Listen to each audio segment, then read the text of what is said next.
전지금으로부터 580년 전 조선의 수도 한양 경복궁의 가장 깊은 곳인 강령전, 모두가 잠든 깊은 밤입니다. 자정을 알리는 북소리도 멎은 지 오래인 이 시각 오직 한 방의 불빛만이 꺼지지 않고 있습니다. 방 안에는 매캐한 향 냄새와 묵은 종이 냄새, 그리고 탕향 냄새가 섞여 있습니다. 그 방의 주인 조선의 왕은 지금 책상 앞에 앉아 있습니다. 왕의 이름은 이도. 우리는 그를 세종이라 부릅니다. 왕의 손에는 가늘게 떨리는 붓이 쥐어져 있고 눈앞에는 오늘 밤 안에 처리해야 할 상소문들이 산더미처럼 쌓여 있습니다. 왕은 문서를 하나 집어듭니다. 종이를 눈앞으로 아주 가까이 코끝에 닿을 만큼 가까이 가져갑니다. 미간을 잔뜩 찌푸립니다. 눈을 가늘게 떴다가 다시 크게 떴다가 손으로 눈과 주변을 꾹꾹 눌러봅니다. 하지만 왕은 문서를 내려놓습니다. 아주 천천히, 마치 패배를 인정하는 장수처럼 힘없이 손을 떨굽니다. 왕은 아무 말도 하지 않았습니다. 그저 눈을 감았고 턱끝까지 차오른 한숨을 길게 아주 길게 내뱉었습니다. 그리고 곁을 지키던 내관에게 낮게 가라앉은 목소리로 말합니다. 다시 읽어라. 내관은 당황합니다. 방금 전 토시 하나 틀리지 않고 분명하고 또렷하게 읽어 올린 상소문이었습니다. 내관은 의아한 눈빛으로 왕을 쳐다봅니다. 어찌하여 다시 읽으라 하시는가? 내 발음이 틀렸던가? 목소리가 작았던가? 하지만 왕은 이미 알고 있었습니다. 자신의 눈이 방금 전 그 문서의 글자들을 완전히 놓쳐버렸다는 사실을 말입니다. 분명 검은 것은 글씨요, 흰 것은 종이인데 왕의 눈에는 그저 먹물이 번진 웅덩이처럼 보였습니다. 글자의 획들이 서로 엉겨붙어 마치 춤을 추듯 어지럽게 돌아다녔습니다. 왕은 공포를 느꼈습니다. 이것은 단순히 노안이 온 것이 아니었습니다. 자신의 시야 한가운데가 마치 불에 탄 구멍처럼 검게 비어버리는 증상. 그날 밤 조선의 왕은 인정해야만 했습니다. 자신의 눈이 무너지고 있다는 것을. 오늘 이 영상은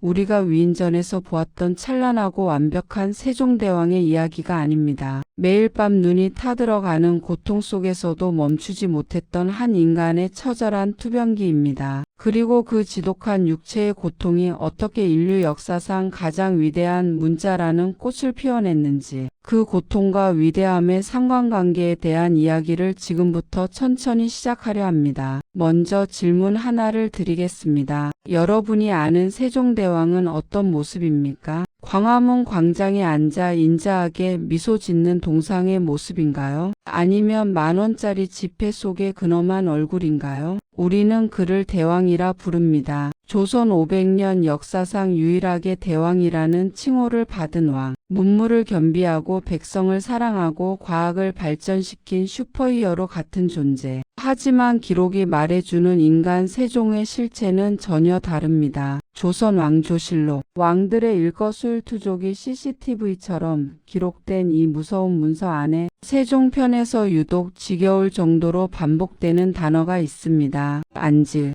바로 눈병입니다. 세종 8년 왕의 눈병이 재발하여 고통스러워하다. 세종 13년 눈이 아파 정사를 돌보기 힘들어 조회를 연기하다. 세종 23년 왼쪽 눈이 아파 안경을 썼으나 효험이 없다. 단순히 눈이 침침한 수준이 아니었습니다. 현대 의학자들은 세종의 병을 종합병원 수준의 복합질환으로 분석합니다. 세종은 젊은 시절부터 소갈증을 앓았습니다. 소갈 즉 타는 목마름. 바로 현대의 당뇨병입니다. 당시 왕실의 식단은 기름졌고 세종은 고기 없이는 수라를 들지 않을 정도로 육식을 즐겼습니다. 반면에 운동은 극도로 싫어했죠. 비만과 당뇨는 필연적이었습니다. 당뇨는 무서운 병입니다. 피를 끈적하게 만들고 혈관을 막아버립니다. 가장 먼저 타격을 입는 곳은 미세혈관이 모여있는 눈입니다. 당뇨성 망막병증. 망막의 혈관이 터지고 신생혈관이 자라나 시야를 가립니다. 눈앞에 검은 점들이 날파리처럼 떠다니는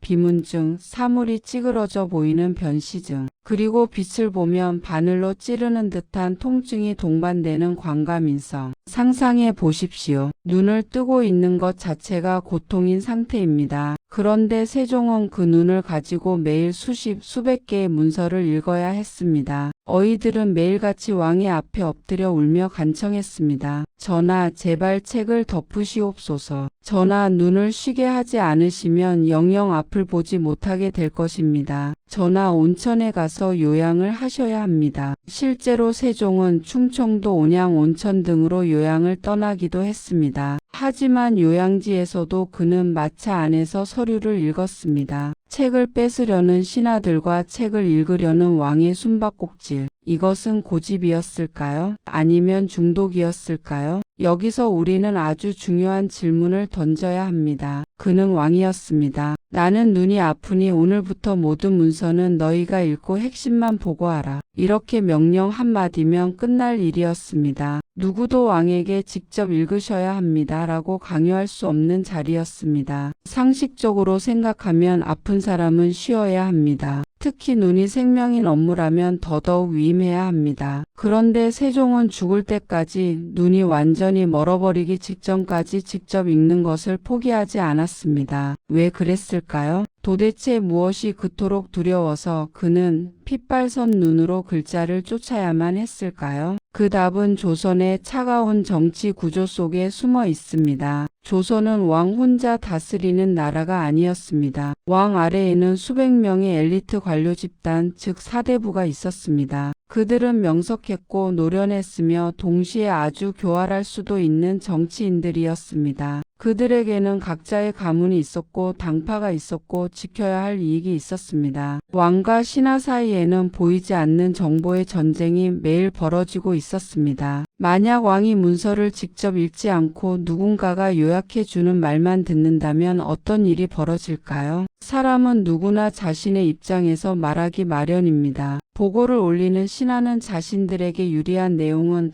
강조해서 말하고 불리한 내용은 은근슬쩍 빼거나 축소할 것입니다. 세종은 어릴 때부터 궁궐에서 자라며 이 권력의 생리를 누구보다 잘 알고 있었습니다. 정보가 왜곡되는 순간 왕의 판단은 오염된다. 내가 직접 읽고 확인하지 않으면 나는 저들의 꼭두각시가 된다. 왕이 읽지 않으면 왕의 결정은 결국 신하의 결정이 되어버립니다. 세종에게 읽는다는 행위는 단순한 지적 호기심이 아니었습니다. 그것은 왕권을 지키기 위한 방패였고 나라의 기강을 바로잡기 위한 칼이었습니다. 하지만 문제는 거기서 끝나지 않았습니다. 왕이 직접 문서를 읽으며 확인한 세상은 참담했습니다. 전국 각지에서 올라오는 상소문들, 흉년이 들어 굶어 죽는 백성, 억울하게 누명을 쓴 백성, 관료의 횡포의 땅을 뺏긴 백성. 이 모든 비극의 근본적인 원인을 파고 들어가 보니 거대한 장벽 하나가 가로막고 있었습니다. 바로 한자라는 장벽이었습니다. 당시 조선의 인구 중 이 복잡하고 난해한 한자를 자유자재로 읽고 쓸 수 있는 사람은 과연 몇이나 되었을까요?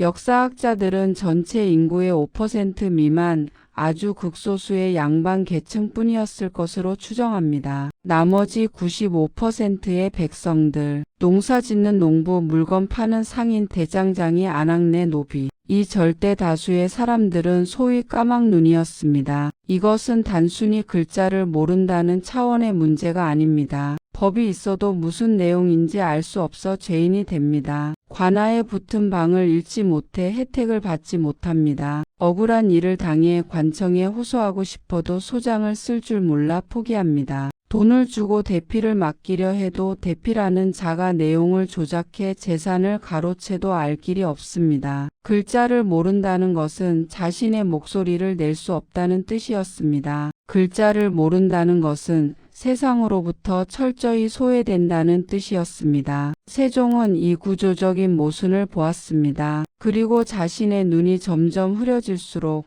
백성들의 그 까막 눈이 얼마나 답답하고 무서운 것인지 뼈저리게 느끼기 시작합니다. 세종 20년이 넘어가면서 왕의 병세는 악화일로를 걷습니다. 이제 책을 읽는 것은 고통을 넘어 불가능에 가까워지고 있었습니다. 어인은 경고합니다. 전하, 이제 정말 실명하실 수 있습니다. 빛을 피하셔야 합니다. 어두운 방 안, 세종은 홀로 앉아 생각에 잠깁니다. 글자가 보이지 않는 공포, 더 이상 세상을 내 눈으로 확인할 수 없다는 절망감. 나는 이제 읽을 수 없다. 왕이 느낀 그 공포는 단순히 개인적인 장애에 대한 두려움이 아니었습니다. 자신이 보지 못하게 되는 순간 이 나라의 백성들은 영원히 어둠 속에 방치될 것이라는 책임감이었습니다. 그리고 그 절망의 끝에서 세종은 역설적인 전환점을 맞이합니다. 눈으로 읽는 왕에서 귀로 듣고 입으로 말하는 왕으로의 변화입니다. 신하들이 읽어주는 소리를 들으며 왕은 소리에 집중합니다. 사람의 말소리, 바람소리, 깨 짖는 소리, 소리는 들을 수 있다. 백성들도 말은 할 수 있다. 그들도 들을 수 있다. 그런데 왜 그 소리를 그대로 적을 수는 없는가? 왕의 머릿속에 질문이 맴듭니다. 한자는 뜻글자다. 수만 개의 글자를 다 외워야 한다.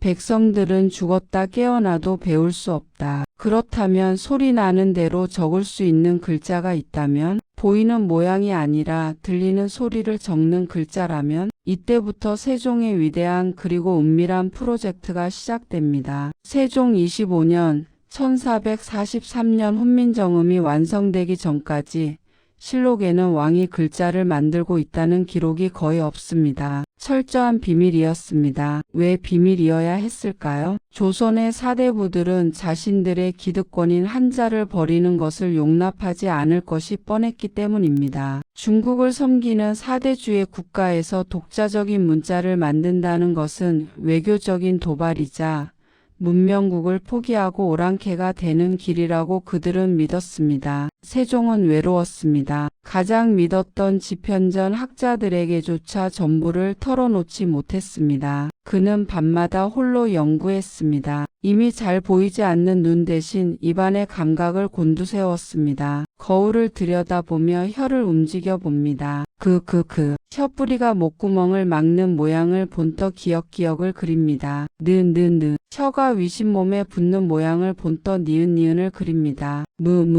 입술이 붙었다 떨어지는 모양을 본떠 미음미음을 그립니다. 눈이 아닌 혀와 입술과 치아의 감각으로 만든 글자, 그리고 하늘 땅의 사람이 일하는 우주의 원리를 담은 모음. 언어학자들은 훈민정음을 두고 인류가 만든 문자 중 가장 과학적인 문자라고 극찬합니다. 만든 사람과 만든 원리가 기록으로 남아있는 유일한 문자라고도 합니다. 하지만 저는 감히 이렇게 말하고 싶습니다. 이것은 과학이기 이전에 사랑이었다고, 아니 연민이었다고. 눈이 아파서 만든 것이 아닙니다. 하지만 눈이 아팠기에 보지 못하는 자의 답답함을 그 누구보다 뼈저리게 알았기에 탄생할 수 있었던 기적 같은 문자였습니다. 자신은 점점 빛을 잃어가면서도 백성들에게는 영원히 꺼지지 않는 빛을 선물하고 싶었던 한 남자의 고지. 그것이 바로 훈민정음의 진짜 설계도였습니다. 세종 28년 1446년 9월 3년의 다듬질 끝에 드디어 훈민정음이 세상에 반포됩니다. 채말리를 비롯한 유학자들의 반발은 예상대로 거셌습니다. 오랑캐의 글자입니다. 중국이 알면 노할 것입니다. 하지만 세종은 단호했습니다. 그는 훈민정음 해례본의 서문에 자신의 진심을 꾹꾹 눌러 담았습니다. 우리가 국어 시간에 외웠던 그 문장들, 다시 한번 천천히 들어보십시오. 나란 말씀이 둥기게 달아. 나라의 말이 중국과 달라 문자와 서로 통하지 아니하므로 어린 백성이 이르고자 홀배이셔도 어리석은 백성이 이루고자 할 바가 있어도 마침내 제 뜻을 실어 펴지 못할 놈이 하니라. 마침내 제 뜻을 능히 펴지 못하는 사람이 많다. 내 일을 위하여 어여삐 너겨. 내가 이를 불쌍히 여겨 새로 28자를 맹가노니 새로 28자를 만드노니. 여기서 어리석은 백성이라는 말은 무식하다는 비하가 아닙니다. 배울 기회조차 박탈당해 자신의 권리를 찾지 못하는 가여운 나의 사람들이라는 뜻입니다. 어여삐 여겨, 불쌍히 여겨. 이 짧은 네 글자 속에 눈먼 왕의 뜨거운 눈물이 담겨 있습니다. 세종의 눈은 끝내 회복되지 않았습니다. 말년에 세종은 앞을 거의 보지 못했고 지팡이 없이는 걷기도 힘들었습니다. 소갈증 합병증으로 다리에는 종기가 나고 피부는 헐었고 몸은 서서히 무너져 내렸습니다. 그는 1450년 54세의 나이로 세상을 떠납니다. 왕은 갔지만 그가 남긴 28개의 글자는 살아남았습니다. 훈민정음이 반포된 날부터 조선의 풍경은 아주 천천히 하지만 확실하게 바뀌기 시작했습니다. 까막 눈이었던 안악내가 남편에게 편지를 씁니다. 노비가 벽보를 읽고 도망간 소를 찾습니다. 아이들이 흙바닥에 막대기로 글씨를 쓰며 자기 이름을 익힙니다. 지식은 더 이상 양반들의 전유물이 아니게 되었습니다. 소수만이 독점했던 거대한 성벽에 세종은 누구나 드나들 수 있는 작은 개구멍을 뚫어준 것입니다. 그리고 그 구멍을 통해 조선의 백성들은 비로소 세상과 소통하기 시작했습니다. 지금 이 순간 여러분은 제 목소리를 듣고 계십니다. 그리고 화면에 글씨를 보고 계십니다. 스마트폰으로 친구에게 메시지를 보내고 인터넷 기사에 댓글을 답니다. 너무나 자연스럽고 너무나 쉬운 이 일상. 우리는 숨쉬는 공기처럼 한글을 씁니다. 하지만 이 평범함 뒤에는 580년 전 어느 차가운 밤, 촛불 아래서 눈을 부여잡고 신음하면서도 끝내 붓을 놓지 않았던 한 남자의 고통이 서려 있습니다. 그는 완벽하지 않았습니다. 아팠고 병들었고 외로웠습니다. 하지만 그는 멈추지 않았습니다. 우리는 흔히 위대함을 이야기할 때 압도적인 힘이나 화려한 승리를 떠올립니다. 하지만 진짜 위대함이란 무엇일까요? 모든 것이 갖춰진 환경에서 성공하는 것이 위대함일까요? 아닙니다. 아프고 무너지고 한계를 마주하면서도 그럼에도 불구하고 나보다 약한 이들을 위해 한 걸음 더 내딛는 것. 자신은 어둠 속으로 걸어 들어가면서 세상에는 빛을 남겨주는 것. 그것이 세종이도가 우리에게 보여준 진짜 위대함입니다. 위대함은 타고난 조건이 아니라 고통 속에서 내린 선택이었습니다. 오늘 밤 우리가 무심코 쓰고 읽는 한글 자모 하나하나에 그 옛날 눈먼 왕의 간절했던 기도가 서려 있음을 한 번쯤 기억해 주셨으면 합니다. 긴 이야기 들어주셔서 감사합니다.